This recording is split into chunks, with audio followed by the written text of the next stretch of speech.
I am Dr. Fazal Unisa, gynecologist, fertility specialist, Hira Fertility Center Clinical Head, Toli Choki in Shamshabad. So, ee roju manam most important and the very crucial step embryo transfer. Tarvata teesukovalsina jagratalu enti ante oka 10 minutes lie down avvali akkada same place lo half an hour 30 minutes 40 minutes just manam rest teeskuntamu aa premises lo ante కొంతమందికి కళ్ళు తిరగడం అట్లా అవుతుంది because of anxiety, అంతేగాని ఆ pain వల్ల కాదు.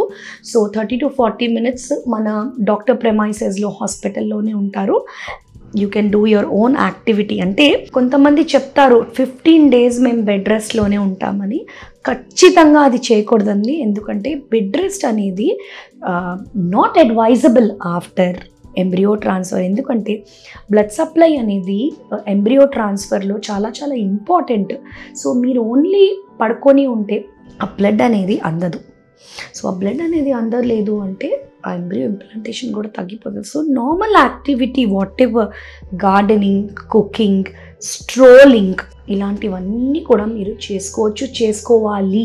Okay, no strict bed rest after embryo transfer. Second వచ్చేసి ఒక లిస్ట్ ఆఫ్ మెడిసిన్స్ ఉంటాయండి. There are lot of medicines after embryo transfer. Injections అనేవి చాలా ఇంపార్టెంట్. ఎందుకంటే ఈ హార్మోనల్ ఇంజెక్షన్స్, ప్రొజెస్ట్రాన్స్ మీ బేబీని మీ గర్భసంచిలోకి అతుక్కునేలాగా చేసే మెడిసిన్స్ ఇవన్నీ. సో ఖచ్చితంగా జాగ్రత్తలు తీసుకోవాలి. ఖచ్చితంగా ఫలానా టైంకి మాత్రమే ఇంజెక్షన్స్ని వేసుకోవాలి. సో 8 o'clock అంటే 8 o'clock, 9 o'clock అంటే 9 o'clock, ఫలానా టైంలోనే మీరు ఆ ఇంజెక్షన్స్ మట్టుకు టైంకి వేసుకోవాలి. అండ్ అలానే food, all normal food you can have. Spicy కారం ఫుడ్ కాకుండా normal healthy food, leafy vegetables, fibre, protein rich food, milk, curd ఇవన్నీ కూడా తీసుకోవచ్చు. No harm at all.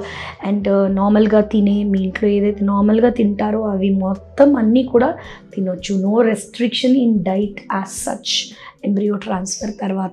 అలానే చూసుకుంటే కాన్స్టిపేషన్ అనేది రాకుండా చూసుకోవాలి. అంటే గట్టిగా అవ్వకుండా మోషన్, వాటర్ ఎక్కువ తీసుకొని ఫైబర్ రిచ్ ఫుడ్ తీసుకుంటే ఏమవుతుందంటే ఈ రిలాక్స్డ్గా ఉండడం వల్ల యూట్రస్ ఇంకా బవెల్ పక్కనే ఉంటాయి. సో దీని మీద ప్రెషర్ పడకుండా ఉంటుంది కాబట్టి ఫైబర్ రిచ్ ఫుడ్ తీసుకోవాలి. ఓకే, సో అండ్ అలానే చూసుకుంటే వెరీ ఇంపార్టెంట్, మనం అందరం మర్చిపోతాం, వెరీ గుడ్ రెస్ట్. అంటే 8 to 9 hours of sleep after embryo transfer has direct effect on implantation. ఒక రీసెర్చ్ జరిగింది, ladies who have slept peacefully for 8 hours have got better implantation rates and better pregnancy rates అన్నమాట. So డెఫినెట్గా very good sleep is very important for a successful implantation, successful pregnancy. అలానే చూసుకుంటే stress and యాంగ్జైటీకి దూరంగా ఉండాలి. You should be listening to good music, good books, or just your breathing exercises ఇలాంటివి చేసుకోవాలి. And what are the things that you should avoid, ఏమేమి avoid చేయాలి embryo transfer తర్వాత. సో మోస్ట్ ఇంపార్టెంట్ వచ్చేసి alcohol, cigarette ఇవన్నీ big no. ఇప్పుడే కాదండి, ఈ IVF ట్రీట్మెంట్ అవుతున్న అన్ని రోజులు కూడా మీరు అవన్నీ ముందే అవాయిడ్ చేసేసి ఉండాలి. ఎంబ్రియో ట్రాన్స్ఫర్ తర్వాత ఖచ్చితంగా మినిమం సోషల్ ఆల్కహాల్ కూడా తీసుకోకూడదు. Okay, and avoid intercourse for the 15 days. ఏమవుతుంది అంటే సెక్స్లో పాల్గొన్నప్పుడు యూట్రైన్ కంట్రాక్షన్స్ అనేవి అవుతాయి. సో ఈ uterine contractions are not good for your baby implantation. So pregnancy embryo transfer అయిన తర్వాత అది చాలా డెలికేట్ సిచ్యువేషన్ కాబట్టి యూట్రైన్ కంట్రాక్షన్స్ అన్ని రాకుండా చూసుకోవాలి. And better to avoid sex for the next 15 days after embryo transfer.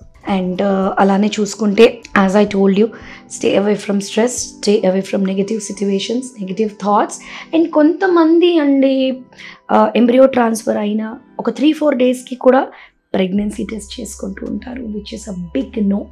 That mindset of being only thinking about that is not good. Embryo transfer అయిపోయింది, అయినాక ఒక 14 daysకి ఏదైతే మీరు మందులు వాడి చేసుకున్నారో అదొకటి చేయండి.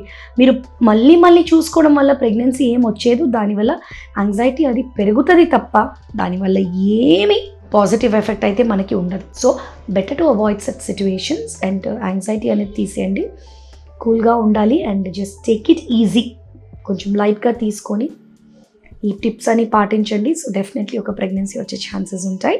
So please like, share and subscribe Hira fertility, and thank you so much for making this 10,000 subscribers. We need more love from you. Please subscribe Hira Fertility.